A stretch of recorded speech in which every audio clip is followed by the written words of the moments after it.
MRR news ప్రతి దృశ్యం ప్రజాపక్షం నినాదంతో ఆరుభవించి సుమారు 8 వసంతాలు పూర్తి చేసుకున్న శుభ సందర్భంగా 2 తెలుగు రాష్ట్రాల్లో పనిచేస్తున్న స్టాఫ్ రిపోర్టర్లకు, జోనల్ ఇన్ఛార్జ్లకు, జిల్లా కోఆర్డినేటర్లకు, జిల్లా బ్యూరో చీఫ్లకు, క్రైమ్ బ్యూరో చీఫ్లకు, 2 తెలుగు రాష్ట్రాల్లో పనిచేస్తూ ఉన్న అన్ని నియోజకవర్గాల స్ట్రింగర్లకు, MRR news digital media providers కి, ఎంఎస్ఓలకు, సబ్ ఎడిటర్స్ కి, యాంకర్స్ కి, కెమెరామెన్లకు, ఆంధ్రప్రదేశ్ మరియు తెలంగాణ రాష్ట్రాల్లో పనిచేస్తున్న సిబ్బందికి, ఎంఆర్ఆర్ న్యూస్ ఛానల్ వీక్షిస్తున్న ప్రేక్షకులకు ఇవే మా హార్దిక శుభాకాంక్షలు. మా ఛానల్ ని వీక్షించండి, లైక్ చేయండి, షేర్ చేయండి, సబ్స్క్రైబ్ చేయండి. గ్రామీణ ప్రాంతం నుండి పట్టణాల వరకు ప్రతి సమస్యను అధికారుల దృష్టికి తీసుకెళ్లి సమస్య పరిష్కారానికి కృషి చేస్తూ ఉన్న ఎంఆర్ఆర్ న్యూస్ ప్రతి దృశ్యం ప్రజాపక్షం నినాదంతో ఆరంభమై నేటికి 8 వసంతాలకు చేరువలో ఉన్న ఎంఆర్ఆర్ న్యూస్ ఛానల్ అతి త్వరలో విశాఖపట్నం, విజయవాడ, గుంటూరు, చిత్తూరు, నెల్లూరు, శ్రీకాకుళం, కర్నూలు, పల్నాడు జిల్లా, విజయనగరం, బాపట్ల, నల్గొండ, హైదరాబాద్, నిర్మల్, ఆదిలాబాద్, సిద్దిపేట జిల్లాల్లో ప్రసారాలు టెలికాస్ట్ కానున్నాయని MRR news managing director M Raja తెలియజేశారు. బులెటిన్ ముగించే ముందు మా యూత్ వచ్చిండ్రు, అందరికీ కూడా పేరు పేరున నమస్కారం.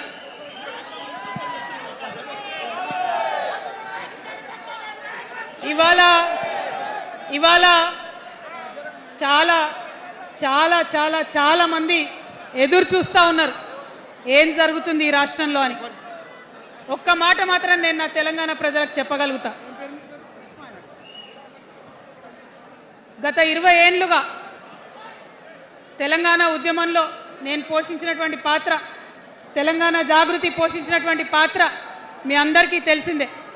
తెలంగాణ ఉద్యమంలో ఆడబిడ్డలందరినీ కూడా భాగస్వామ్యం చేయాలని చెప్పి తెలంగాణ జాగృతి నుండి బతుకమ్మను ఎత్తుకొని ఊరు వాడ తిరిగి మా జాగృతి కార్యకర్తలు తెలంగాణ సాంస్కృతిక దీపాన్ని పదిలంగా దాచిపెట్టుకున్నారు. మరి వారు దాచినటువంటి ఆ దీపం ఆనాడు చాలా చీకటిలో కాలరాత్రిలో కూడా ఒక కాగడాలాగా తెలంగాణ ఉద్యమకారులకు వెలుగునిచ్చింది. మా సింగరేణి గని కార్మికుల చేతిలో కందిలైంది. మొత్తం తెలంగాణ సమాజానికి కూడా ఒక కాంతిరేఖ అయింది. అప్పటి వరకు చాలా మంది మాట్లాడేది, మా స్టూడెంట్స్ అయినా అందరూ కూడా మాట్లాడేది, ఈ ఆంధ్రోళ్లతోని పంచాయతీ అవుతుందక్క, ఏం చెప్పాలి, మా గురించి ఎట్లా చెప్పుకోవాలి, మన సంస్కృతి గురించి ఎట్లా చెప్పుకోవాలని మాట్లాడినప్పుడు బతుకమ్మ వచ్చిన తర్వాత బలం వచ్చింది.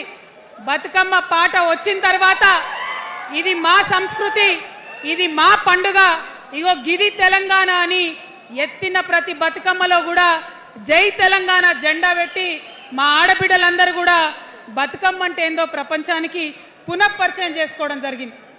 ఏ ఉద్యమానికైనా డెఫినెట్గా భౌగోళిక స్వరూపం ఉంటుంది, శక్తులు ఉంటారు, వ్యక్తులు ఉంటారు, కానీ ఒక సాంస్కృతిక పునాది, సాంస్కృతిక నేపథ్యం ఉన్నప్పుడే ఆ ఉద్యమాలు తుదముత్తాయని చెప్పి అందరం కూడా అనుకుంటాం.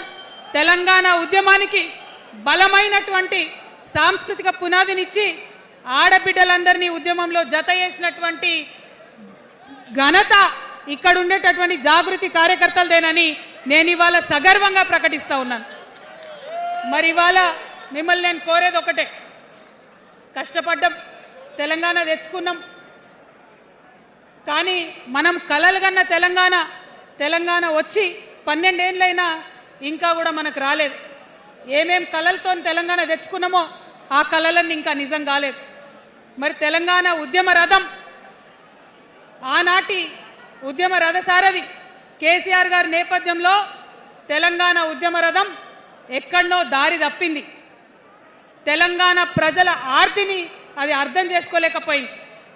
డెఫినెట్గా సామాజిక తెలంగాణ రథచక్రం అనేది విరిగి ముక్కలైపోయింది. ఒక కొత్త రాష్ట్రం వచ్చిన తర్వాత ఏ తరహా అయితే పని జరగాలో, ఏ తరహా అయితే పనులు ప్రారంభించుకోవాలో అవి జరగలేదని చెప్పడానికి ఒక ఇంత బాధపడతా ఉన్నాను. ఆనాడు ఏమనుకున్నాం, తెలంగాణ రాష్ట్రం వస్తే మనందరి బానిస సంఖ్యలు పోతాయి అనుకున్నాం, కానీ రైతులకు బేడీలు పడ్డాయి, ఇసుక దందా మీద ప్రేమతోని నేరెళ్ల దళితులకు దెబ్బలు పడ్డాయి, చావులైనాయి. ఒకరిద్దరు కలిసి మాట్లాడుకోవాలంటే ఎవరి ఫోన్ ఎక్కడ మానిటర్ చేస్తుండ్రో అని భయం, వ్యక్తిగత స్వేచ్ఛ లేదు. దారుణమైనటువంటి నిఘా నీడలో తెలంగాణ అంతా కూడా బతికింది. ఇది వాస్తవం. మనం అనుకున్న కలల తెలంగాణ రాలేదన్నది ముమ్మాటికి వాస్తవం. మరి అటువంటి సందర్భంలో నేను ఇవాళ మీ అందరికి ఒక మాట చెప్పాలి. ఆనాడు పరిపాలించిన కుటుంబంలో నేను కూడా ఒక భాగం. ఆనాడు పరిపాలించిన కుటుంబంలో ఒక భాగమైనందుకు కొన్ని విషయాలకు నేను సిగ్గుపడతా ఉన్నాను. తెలంగాణ ప్రజల్ని క్షమించమని కూడా కోరుతా ఉన్నాను. కానీ తెలంగాణ సాధించినందుకు మాత్రం చాలా గర్వపడుతున్నాను. నా జన్మ ధన్యమైందని చెప్పి భావిస్తూ ఉన్నాను. మరి అనేకమైనటువంటి తప్పులు జరిగినాయి, అనేకమైనటువంటి నేరాలు జరిగినాయి. అనుకున్నటువంటి తెలంగాణ సాధించుకోలేదు. మరి ఆ తప్పులో ఎక్కడో ఒక దగ్గర నాకు భాగం ఉందని చెప్తున్నప్పుడు మరి కేవలం క్షమాపణ చెప్తే సరిపోతుందా? ఏ తెలంగాణ అయితే కావాలనుకున్నామో, ఏ సామాజిక న్యాయ తెలంగాణ అయితే రావాలని అనుకుంటున్నామో దానికోసం నడుం బిగించి కష్టపడి పని చేయాల్సిన అవసరం కూడా ఉంది. మరి ఇవాళ పని చేయడం కోసమే తెలంగాణ రాష్ట్ర సేన ఇవాళ తెలంగాణ ప్రజల ముందుకు వచ్చింది. రేపటి నుంచి మీరు చూస్తారు మా పని ఎట్లుంటుందో, మా పనితీరు ఎట్లుంటుందో. ఎందుకంటే ఏ పోరాటం చేయాలన్నా, ఏ ప్రజలకు మంచి చేయాలన్నా కేవలం కొట్లాడితే సరిపోదు. దానికి రాజకీయ అధికారం కూడా ఉండాలి. రాజకీయ అధికారం తోడైనప్పుడే ప్రజలకు చేయాలనుకున్న మంచి చేయగలుగుతాం. అందుకే ఇవాళ పార్టీ పెట్టేది. అదర్వైజ్ గత 11 నెలల నుంచి తెలంగాణ జాగృతి చేస్తున్న పోరాటాలు మీరు చూస్తున్నారు. ఎన్ని పోరాటాలు తీసుకున్నాం, ఎన్ని రకాలుగా సక్సెస్ సాధించడం మీరు చూసిండ్రు. కానీ ఉట్టి పోరాటాలు సరిపోవు, ఖచ్చితంగా రాజకీయ అధికారం ఉండాలి. దానికోసమే ఇవాళ తెలంగాణ రాష్ట్ర సేన మీ ముందుకు వచ్చిందని చెప్పి నేను సగర్వంగా ప్రకటిస్తూ ఉన్నాను. మరి ఈ పొలిటికల్ పార్టీ ఏదైతే తెలంగాణ ప్రజల కోసం వచ్చిందో అది టెక్నికల్గా అధికారం తెచ్చుకోవడానికి, ఎన్నికల్లో పాల్గొనడానికి డెఫినెట్గా బాగుంటుంది. కానీ దానికి ఒక ఆత్మ ఉండాలి, దానికి ఒక నేపథ్యం ఉండాలి. ఇవాళ బీఆర్ఎస్తో అదే కదా ప్రాబ్లం. టెక్నికల్గా బాగున్నారు, ఎలక్షన్ పోతున్నారు, సీట్లు గెలుస్తున్నారు, కానీ తెలంగాణ ఆత్మను కోల్పోయింది. కాబట్టే ఇవాళ తెలంగాణ రాష్ట్ర సేన వచ్చింది. నేను తెలంగాణ ప్రజలందరికీ చేతులు జోడించి నమస్కరించి ఒక మాట చెప్తున్నా, హార్ట్ఫుల్గా చెప్తున్నా, నా హృదయాంతరాల నుంచి ఒక మాట చెప్తా ఉన్నా. నేను తెలంగాణలో ఉన్న 3.5 కోట్ల మంది తెలంగాణ బిడ్డలందరికీ ఒక అమ్మగా పరిణితి చెందాలనుకుంటున్నా.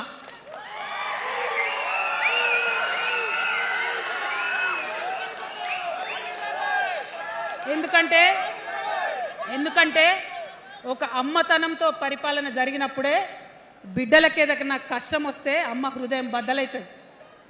అటువంటి దుఃఖంతో పరిపాలన జరిగినప్పుడే, అటువంటి సంవేదనతో పరిపాలన జరిగినప్పుడే, అటువంటి ఆర్తితో పరిపాలన జరిగినప్పుడే రాష్ట్రం ముందుకు పోతుంది, రాష్ట్రంలో ఉన్న ప్రజల కష్టాలు తీరుతాయి. ఇవాళ ఎన్నిసార్లు ఎన్ని రకాలుగా ఆలోచన చేసినా మన తెలంగాణ రాష్ట్రంలో అనేక రోజుల నుంచి, అనేక సంవత్సరాల నుంచి ఒక భూస్వామ్య వ్యవస్థ నడిచింది. మనకు తెలుసు, అనేక రకాల పోరాటాలు వచ్చినాయి. సమానత్వం కోసం ప్రయత్నం చేసినాం, పోరాడుతూనే ఉన్నాం.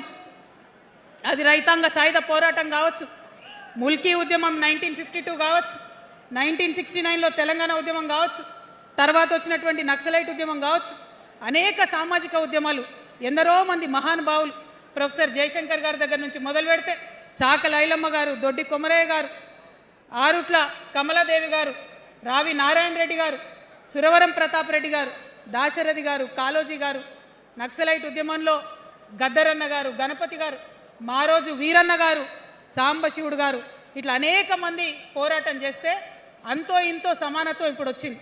మలిదశ తెలంగాణ ఉద్యమంలో కేసీఆర్ గారు, అట్లానే ప్రాణాలు ఇచ్చినటువంటి ఇషాన్ రెడ్డి గారు, యాదయ్య కావచ్చు, సువర్ణ కావచ్చు, అనేక మంది కొట్లాడితేనే ఇవాళ తెలంగాణ రాష్ట్రం వచ్చింది.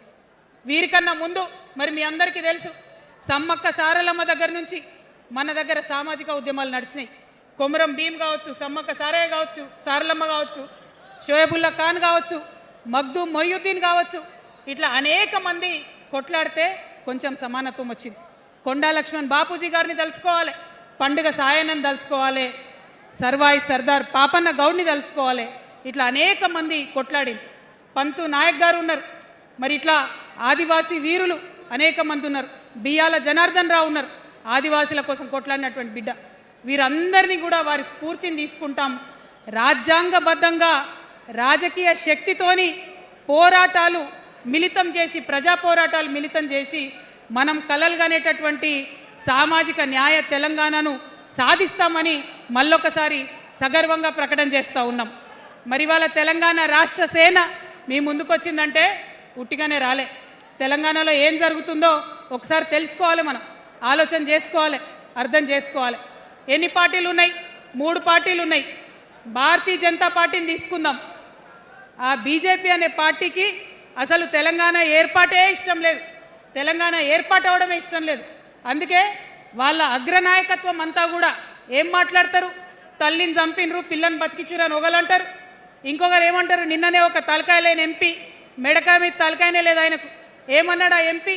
ఇండియా పాకిస్తాన్ విడదీసినట్టట, ఆంధ్ర తెలంగాణను విడదీసినట. మరి వాళ్ళ అగ్రనాయకత్వం ఇన్ని మాటలు అంటుంటే మన ప్రాంతంలో ఉన్నటువంటి భారతీయ జనతా పార్టీ బానిస ఎంపీలు ఎవరైతే ఉన్నారో ఒక్క మాట కూడా వాళ్ళు మాట్లాడరు. ఫెడరల్ స్ఫూర్తికి విరుద్ధంగా రాష్ట్రం ఏర్పాటు అయిన తర్వాత 7 మండలాలు మనకి గుంజుకుంటే పార్లమెంట్లో పల్లీకులు ఇస్తారు, కానీ ఆ ఎంపీలు ఒక్క మాట కూడా మాట్లాడరు. మనకు 8 రూపాయలు ఇవ్వకపోతే ఆ ఎంపీలు ఒక్క మాట మాట్లాడరు. విభజన హామీలు ఇవ్వకపోతే ఆ బీజేపీ బానిస ఎంపీలు ఒక్క మాట కూడా మాట్లాడరు. అంతేకాకుండా సామాజిక న్యాయం అనేటటువంటి ఒక కాన్సెప్ట్కే బద్ద వ్యతిరేకి భారతీయ జనతా పార్టీ. అందుకే ఏం చేస్తున్నారు? మహిళా బిల్ అయితే మోసం, 2 సార్లు పాస్ చేసిర్రు, దాన్ని మొత్తానికే పక్కన పెట్టేసిండ్రు. బీసీ బిల్లు ఇక్కడికి వెళ్ళి పంపిస్తే దాన్ని తొక్కిపెట్టిండ్రు. కులగణన వేస్తామన్నారు, దాన్ని తొక్కిపెట్టిండ్రు. అత్యంత పేదవాళ్లకు సమాజంలో 2 బుక్కలు అన్నం పెట్టేటటువంటి ఉపాధి హామీ పథకం ఉంటే కూడా దాన్ని కూడా మొత్తానికి బంద్ చేసి పెట్టిండ్రు. అయినా కూడా ఈ బీజేపీ బానిస ఎంపీలు ఒక్క మాట కూడా మాట్లాడరు, కనీసం పెదవులు తెరవరు. నేను ఇవాళ బీజేపీ ఎంపీలను డిమాండ్ చేస్తున్నా, సవాల్ చేస్తా ఉన్నా. మీరు తెలంగాణ తల్లి బిడ్డలైతే కనీసం భద్రాచలం దగ్గర ఒక 5 గ్రామాలు ఉన్నాయా, ఆంధ్రాలకు పోయినాయి. అవి పోతే మన రాముడి గుడి మునిగిపోతుంది. పోలవరం నిండితే భద్రాచలం మొత్తం కూడా నీళ్ళు వచ్చేటటువంటి పరిస్థితి ఉన్నది. మీకేమన్నా సిగ్గు ఎగ్గు ఉంటే తెలంగాణ తల్లి బిడ్డలైతే 8 మంది బీజేపీ తెలంగాణ ఎంపీలను ఛాలెంజ్ చేసి అడుగుతా ఉన్నా, ఆ 5 గ్రామాలను మీరు వాపస్ తెలంగాణకు పట్టుకరండి. మేం మాట్లాడినాం, జాగృతి నుండి మాట్లాడినాం, ఆంధ్ర వారికి లేఖ రాసినాం, కేంద్రానికి లేఖ రాసినాం. మరి మీరేం చేస్తున్నారయ్యా? రాముడి గుడి ఇక్కడ భద్రాచలం రాముడు కాదా? ఆయన గుడి మునిగిపోయినా మీరు మాట్లాడరా? నేను సవాల్ చేస్తా ఉన్నా భారతీయ జనతా పార్టీ ఎంపీలకు, ఖచ్చితంగా మీరు 5 గ్రామాలను తెలంగాణకు తీసుకురావాలి. ఇక బీఆర్ఎస్ పార్టీ ఉంది, ఇంకో పార్టీ. ఏముంది ఆ పార్టీలో? మొట్టమొదటి ప్రభుత్వం వచ్చింది, తొట్టతల్లి ముఖ్యమంత్రి గారు అయినరు. మంచి సాలు తీయాల్సి ఉండే, అది సామాజిక న్యాయానికి కావచ్చు, ఒక ప్రణాళిక కావచ్చు. 3 ముఖ్యమైన అంశాలతో తెలంగాణ తెచ్చుకున్నాం: నీళ్లు, నిధులు, నియామకాలు. ఏం చేసింది బీఆర్ఎస్ పార్టీ? నీళ్ల కోసం 10 సంవత్సరాలలో 1,89,000 కోట్ల రూపాయలు ఖర్చు పెట్టింది. 1,89,000 కోట్ల రూపాయలు ఖర్చు పెట్టి ఎన్ని ఎకరాలకు నీళ్ళు ఇచ్చిందంటే 14 లక్షల ఎకరాలకు నీళ్ళు ఇచ్చింది. అందులో 2 పెద్ద ప్రాజెక్టులు, ఒకటి పాలమూరు, ఇంకోటి కాళేశ్వరం. ఆ రెండిటికి కలిపి 1,21,000 రూపాయలు ఖర్చు పెట్టింది. ఎన్నిటికి నీళ్ళు ఇచ్చిరాయా? ఎన్ని ఎకరాలకంటే 1,00,000 ఎకరాలకు నీళ్ళు ఇచ్చింది. ఈ మాట బాధతో చెప్తున్నా. నేను కూడా బీఆర్ఎస్ అప్పుడున్న టీఆర్ఎస్కి నేను కూడా నా రక్తాన్ని, నా చెమటని, నా సమయాన్ని కుటుంబంతో, పిల్లలతో గడపాల్సిన టైంలో టీఆర్ఎస్ పార్టీ బలోపేతానికి పనిచేసిన వ్యక్తినే నేను కూడా. ఆనాటి కేసీఆర్ వేరు, ఇప్పటి కేసీఆర్ వేరు. ఆనాటి కేసీఆర్కి తెలంగాణలో చేనేత కార్మికులు చచ్చిపోతుంటే భిక్షాటన చేసిన కేసీఆర్ ఆనాటి కేసీఆర్. ఇయాలటి కేసీఆర్ మారిన మనిషి, మనిషి, మన మనిషి కాదు. ఏమైంది ఇయాలటి కేసీఆర్కి? హైడ్రాల ఇల్లు కూలిపోతుంటే అరుస్తున్నారు, అన్నా ఎక్కడున్నావు రా, వచ్చిండ్రా? రాలే.